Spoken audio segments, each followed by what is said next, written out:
Good afternoon, everyone. Yesterday we were talking about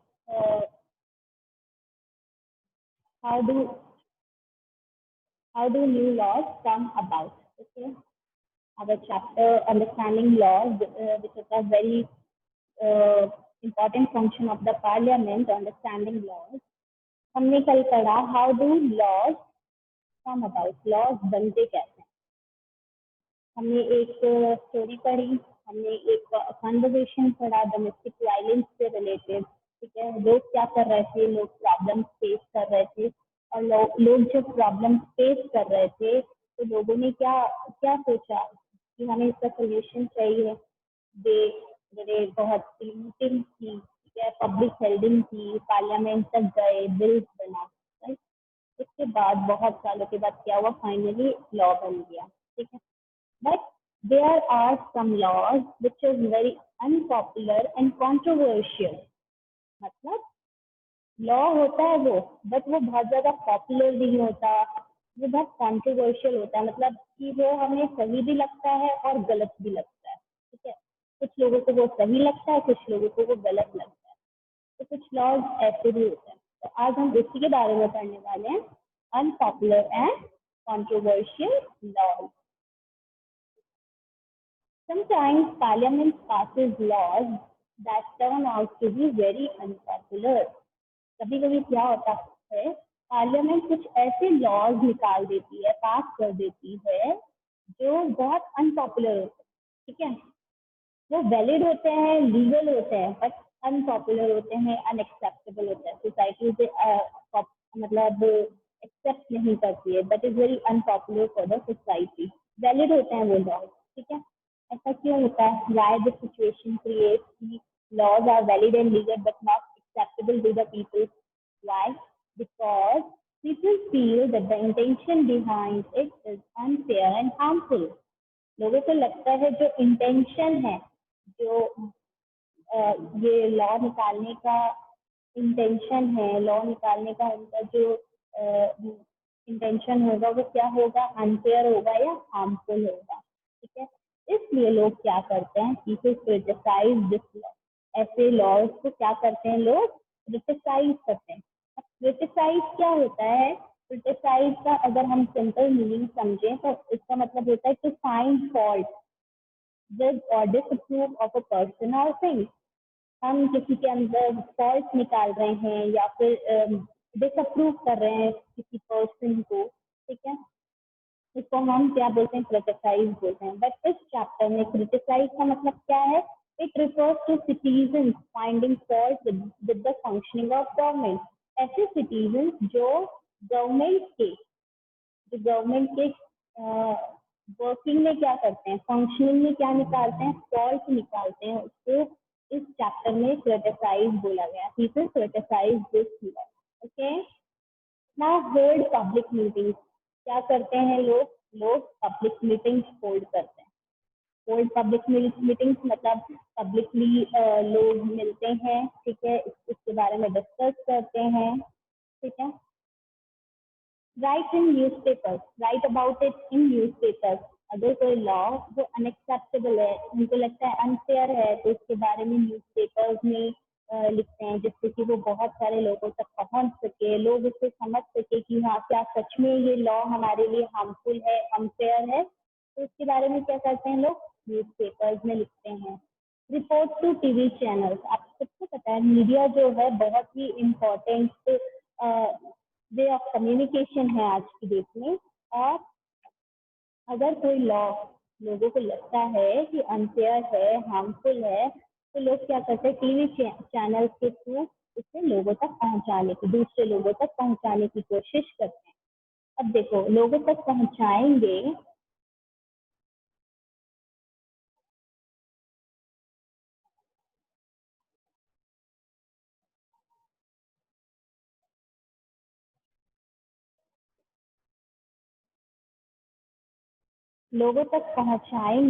तो क्या होगा, लोग अगर लोगों को वो चीज़ बुरी लगेगी या खराब लगेगी तो लोग क्या कर सकते हैं, इसके बारे में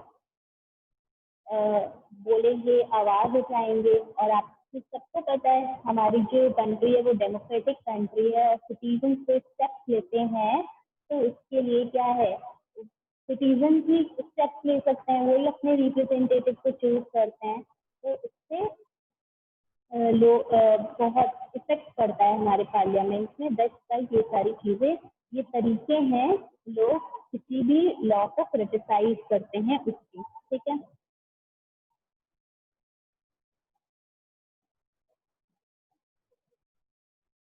next, citizens express their unwillingness to accept repressive laws. Now, citizens क्या एक्सप्रेस करते हैं, उनकी अनविलिंगनेस कि ये जो रिप्रेसिव लॉज है हम उसको एक्सेप्ट नहीं करेंगे। अब रिप्रेसिव का मीनिंग क्या होता है, what is the meaning of repressive? Repressive का मीनिंग होता है to control severely in order to prevent free and natural development or expression, ठीक है। इसका सिंपल मीनिंग अगर हम सोचें तो हम किसी को जब हम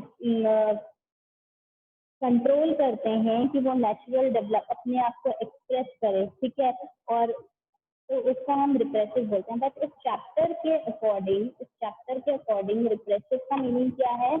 Laws that brutally control persons and often prevent them from exercising their fundamental rights, including rights to speech and assembly.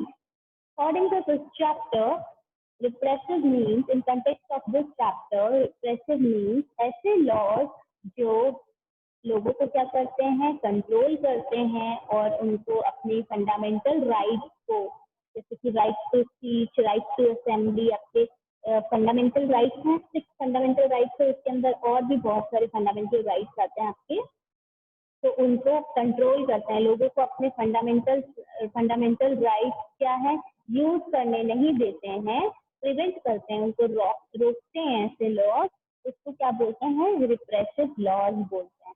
Understood? For example, एक एग्जाम्पल लेते हैं, various municipal laws on the use of space within municipal limits often make hawking and street vending illegal.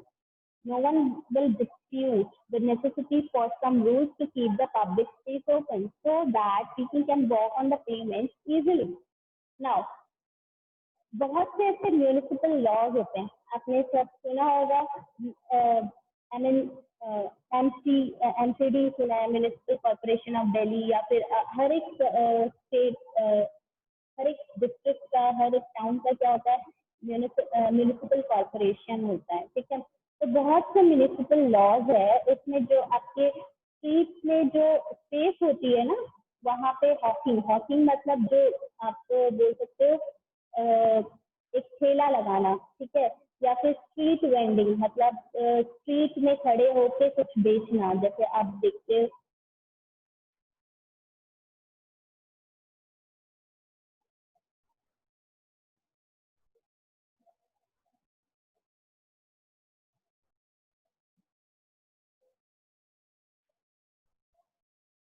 Okay. Now आप देखते हो बहुत से आप जो स्ट्रीट में आप देखते हो कि बहुत सारे लोग खाने पीने की चीज बेचते हैं, या फिर स्ट्रीट में हमारी जो एसेंशियलिटी है, नीड्स है, उनको बेचते हैं। तो बहुत से म्यूनिसिपल कॉर्पोरेशन क्या करते हैं, उस लिमिट का यूज करते हुए उनको उन्हें बोलते हैं कि आप ये यूज नहीं कर सकते हो, ठीक है, आप यहाँ पे अपना ठेला नहीं लगा सकते हो, स्ट्रीट वेंडिंग को इलीगल कर देते हैं, ठीक है। और म्यूनिसिपल कॉर्पोरेशन ऐसा क्यों बोलते हैं कि जिससे कि जो पेवमेंट होती है, जो फुटपाथ होते हैं, वो वहाँ पे लोगों का इजीली एक्सेस होए और इजीली लोग वहाँ पे क्या कर सके, वॉक कर सके, right. But one cannot deny that hawkers and vendors provide essential services cheaply and efficiently to the millions living in a large city. अगर आप एक कोई लार्ज सिटी देखते हो तो वहाँ पे जो हॉकर्स होते हैं, जो ठेले वाले होते हैं, जो वेंडर्स होते हैं, जो सामान बेचते हैं, जो हमारी एसेंशियल नीड्स को और सर्विसेज देते हैं, एसेंशियल नीड्स को बहुत सस्ते में बेचते हैं, और बहुत से लोगों को क्या है वहाँ तक चीपली क्या करते हैं, वो सामान बेचते हैं। तो कोई उन्हें रोक नहीं सकता, क्योंकि उनको क्या मिल रहा है, एम्प्लॉयमेंट मिल रहा है, राइट। उनको और क्या मिल रहा है, उनको एसेंशियल सर्विसेज चीपली मिल रही है, लोगों को चीपली मिल रही है, दैट्स वाई कोई हॉकर्स और वेंडर्स को वहां पे खड़े होने से, वहां पे अपना काम करने से रोक नहीं सकता, ठीक है। Hence, if the law favors one group and अब हमने यहाँ पे दो सिचुएशन देखी। अपनी फर्स्ट सिचुएशन क्या देखी, अब म्यूनिसिपल लॉज के अकॉर्डिंग और म्यूनिसिपल कॉर्पोरेशन के अकॉर्डिंग अगर ये वाली स्पेस हॉकर्स यूज करेंगे तो उससे क्या होगा, उससे वो लोग उससे क्या होगा, उससे वो लोग क्या करेंगे,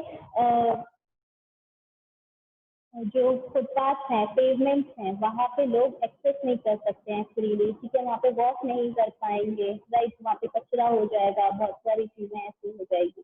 और एक ग्रुप बोलते हैं कि अगर हम उनको डिनाई कर देंगे तो कितने लाखों लोगों का जो रोजगार है, लाखों लोगों की एम्प्लॉयमेंट चली जाएगी, जो लोगों को सस्ते में सामान मिल जाता है वो नहीं मिलेगा।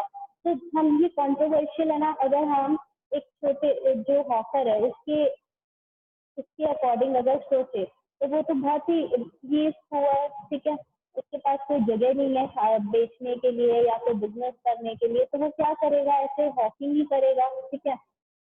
और तो हमारे लिए वो चीज क्या है कि स्ट्रीट में खड़े होके बेचना इज फाइन, वॉकिंग करना इज फाइन। तो वही हम अगर बहुत रिच हैं, ठीक है, म्यूनिसिपल लॉज के अकॉर्डिंग सोचे तो यहाँ पे वो क्या कर रहे हैं कि वो बेचते हैं, तो यहाँ पे लोगों को एक्सेस नहीं मिल रहा है, उसकी वजह से थोड़ा बहुत कचरा भी हो जाता है, तो उन ग्रुप के अकॉर्डिंग ये क्या है, इलीगल है। पर दोनों ही ग्रुप आपस में सही है ना। So, hence, if the law favors one group and disregards the other, it will be controversial and lead to conflict. अगर कोई लॉ एक ग्रुप को फेवर करेगा, सपोज म्यूनिसिपल लॉज को उसने फेवर कर दिया, तो इससे क्या होगा, जो अदर ग्रुप है, जो हॉकर्स है, जो पुअर पीपल है, जो हॉकिंग करते हैं, वेंडर्स हैं, उनको डिस्रिगार्ड करेगा। अब इससे क्या होगा, अब वो लड़ाई पे कर आएंगे, कॉन्फ्लिक्ट हो जाएंगे, लड़ाई हो जाएगी, और इस टाइप के जो लॉ हो जाते हैं वो क्या हो जाते हैं, कॉन्ट्रोवर्शियल लॉ हो जाते हैं, ठीक है। Now people would think that the law is not fair approach, और ऐसे लोग जिन्हें लगता है कि ये जो लॉ है वो अप्रोप्रिएट नहीं है, फेयर नहीं है, वो कहाँ पे जाते हैं, वो कहाँ पे अप्रोच करते हैं, वो अप्रोच करते हैं कोर्ट में। कहाँ पे अप्रोच करते हैं, कोर्ट में अप्रोच करते हैं, राइट। कोर्ट, हाँ, कोर्ट के पास क्या पावर होती है, कोर्ट के पास पावर होती है कि मॉडिफाई और कैंसिल लॉज। आपने अभी हमने लास्ट चैप्टर में भी अपने लास्ट चैप्टर्स में लेजिस्लेटिव, एग्जीक्यूटिव एंड जुडिशरी के बारे में पढ़ा। उसमें क्या था, लेजिस्लेटिव कौन होता है, हमने सिंपल टर्म्स में समझा, legislative are those body that make, that organ of the body that make laws, ठीक है।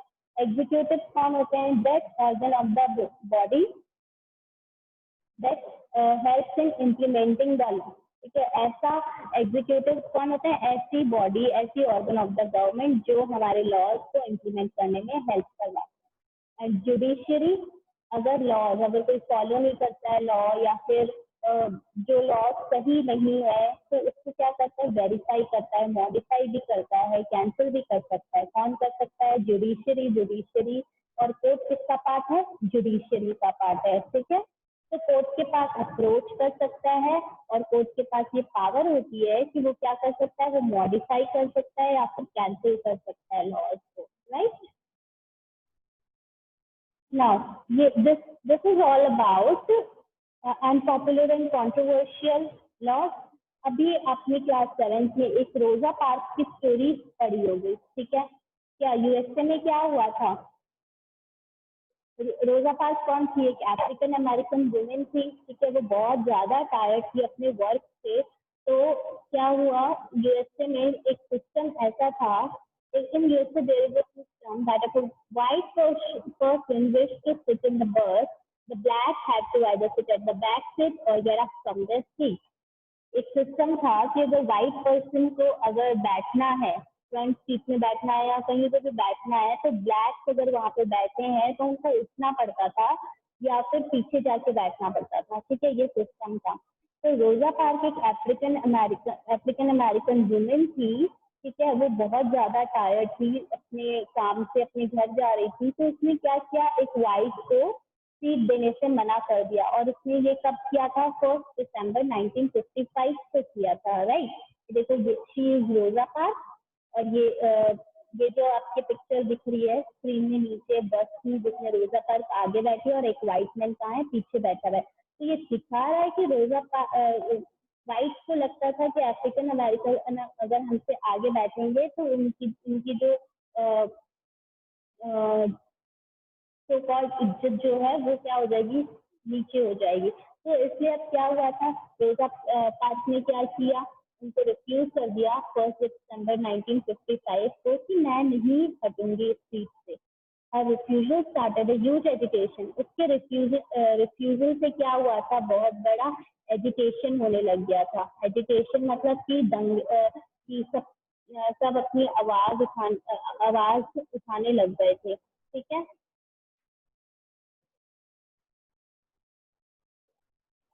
तो इस वेजिटेशन से क्या हुआ, सिविल राइट्स मूवमेंट। सिविल का मतलब आपको मैंने बताया सिटीजन, ठीक है। सिविल राइट्स मूवमेंट हुआ, ठीक है। Finally civil rights act of 1964 was pass. और फाइनली 1964 में सिविल राइट्स एक्ट क्या हुआ था, पास हो चुका था, ओके। अब देखो 1955 में उसने ये स्टार्ट किया था, ये जो एजुटेशन था, मूवमेंट था, सिविल राइट मूवमेंट 1955 में स्टार्ट हो गया था, बट एक्ट कब निकला, 1964 में निकला। अब हम इस एक्ट में देखेंगे क्या क्या था। सिविल राइट्स एक्ट में क्या था, अगेंस्ट द एजुकेशन जो मूवमेंट था वो showed by African American, the US government pass the civil rights act of 1964। According to this act, discrimination on the basis of race, religion and national origin was prohibited. इस law के according, इस act के according, race मतलब जब हम किसी को colour के बेसिस पे भेदभाव करते हैं, डिस्क्रिमिनेट करते हैं, that is known as race. किसी को रेस के बेसिस पे, रिलीजन के बेसिस पे या नेशनल ओरिजिन के बेसिस पे क्या नहीं कर सकते हैं, डिस्क्रिमिनेट नहीं कर सकते हैं। According to this act, schools were open for African American children. They would not have to attend separate books. इस एक्ट के अकॉर्डिंग स्कूल जो है अफ्रीकन अमेरिकन के लिए क्या होगी, ओपन रहेगी। पहले क्या होता था, अफ्रीकन अमेरिकन के लिए अलग स्कूल होती थी और व्हाइट के लिए क्या होती थी, अलग स्कूल होती थी। तो इस एक्ट के अकॉर्डिंग अफ्रीकन अमेरिकन जब क्या है, व्हाइट के साथ क्या कर सकते थे, स्कूल ज्वाइन कर सकते थे, उनको सेपरेट स्कूल ज्वाइन करने की जरूरत नहीं थी। All was done to ensure equality. ये किस लिए हुआ, इक्वालिटी लाने के लिए हुआ था, ठीक है। और फिर भी क्या है, सिविल राइट्स मूवमेंट होने के बाद, this is out of your topic but civil rights movement में आपका ये पार्ट था। फिर भी इनइक्वालिटी एग्जिस्ट करती थी अमेरिका में। बहुत से अफ्रीकन अमेरिकन जो थे पुअर थे, तो वो गवर्नमेंट स्कूल अटेंड करते थे, और वाइट स्टूडेंट कौन से स्कूल अटेंड करते थे, प्राइवेट या highly rated government school join करते थे, अटेंड करते थे, ठीक है। अब जो ये अपने रोजा पार्क की स्टोरी सुनी, इसमें भी क्या था कि इनइक्वालिटी हो रही थी, एक लॉ बनाना। अब लॉ किस लिए बना था, लॉ बना था क्योंकि अफ्रीकन अमेरिकन के साथ इनइक्वालिटी के साथ ट्रीट हो रहा था। उन्होंने मूवमेंट किया, ठीक है, लोगों ने आवाज उठाई और गवर्नमेंट को लोगों की आवाज सुन के फाइनली क्या है, एक एक्ट निकालना ही पड़ा, लीगल लॉ निकालना पड़ा था, ठीक है। So class, if we conclude this chapter, our role as citizens does not end with electing our representatives. हमारा जो रोल है एज अ सिटीजन, खाली अपने रिप्रेजेंटेटिव को चूज कर लेना उतना ही, उतने तक सीमित नहीं रहता है। हमारा रोल उससे भी काफी बड़ा है, ठीक है। We should bear in mind that it is the extent, involvement and enthusiasm of the people that helps Parliament perform its representative functions properly. हमें हमेशा ये ध्यान रखना चाहिए कि जो लोगों का इन्वॉल्वमेंट है, लोगों का एंथुजियाज्म मतलब एक्साइटमेंट जो है लोगों की, वो पार्लियामेंट को क्या करती है, अपने फंक्शंस को अच्छे से परफॉर्म करने में। जो रिप्रेजेंटेटिव फंक्शंस है, अगर हमने अपने रिप्रेजेंटेटिव को चूज किया है तो हमारा रिप्रेजेंटेटिव हमारे लिए अच्छे से पार्लियामेंट में अच्छे से फंक्शन कर ली। तो ये इसमें लोगों का बहुत बड़ा हाथ है, लोगों की इन्वॉल्वमेंट, लोगों की एक्साइटमेंट, एंथुसियाज्म बहुत ही इम्पोर्टेंट रोल प्ले करता है। तो as a citizen it is it is our duty कि हम क्या करें, अपने लॉज को समझें, अगर कुछ गलत होता है तो उसके अगेंस्ट क्या करें, अपनी वॉइस को रेज करें, because India is a democratic country of diverse cultures, okay, and we have to think about this each and every step and each and everything which is happening in our country, okay. So as a careful citizen हमें क्या करना चाहिए, हमें अपनी situation के बारे में ध्यान रख. So this is all about understanding laws